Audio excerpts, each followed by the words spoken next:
Hello दोस्तों, welcome to my blog. आप लोगों को दिखाएंगे आज कि हम क्या काम करते हैं। तो दोस्तों के साथ में निकल देते हैं। सुबह सुबह का टाइम था, कितना अच्छा मौसम है, देख लीजिए। तो हम लोग यहाँ पे चले जाते हैं बिरयानी खाने के लिए, क्योंकि सुबह खाना नहीं बना पाते हैं, लेट हो जाता है। और यहाँ पर बिरयानी भाई से बोल देते हैं, वो लगा के देता है बिरयानी, हम लोग खाने लगते हैं। फिर उसके बाद से हम बिरयानी खा करके पैसे पे कर देते हैं। पैसे पे कर कर हम लोग निकल जाते हैं वहाँ से कंपनी के गेट पे। यह है कंपनी का गेट। तो यहाँ पे मोबाइल अलाउ नहीं है, इसलिए हम जेब में रख लेते हैं। फिर कंपनी में आते हैं तो यहाँ पे दोस्त लोग मस्ती करते हैं, क्योंकि अभी काम नहीं था तो दोस्त लोग मस्ती कर रहे थे। तो उसके बाद थोड़ी देर के बाद से काम आ जाता है, तो हम लोग फिर अपना काम स्टार्ट कर देते हैं। देखो ये भाई पैनल निकाल के दे रहा है। एसी बनती है इस कंपनी में, तो उसका पैनल है। तो फिर जल्दी जल्दी अपना काम करने लगते हैं हम लोग।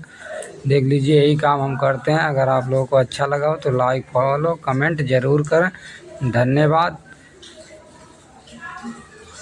हेलो।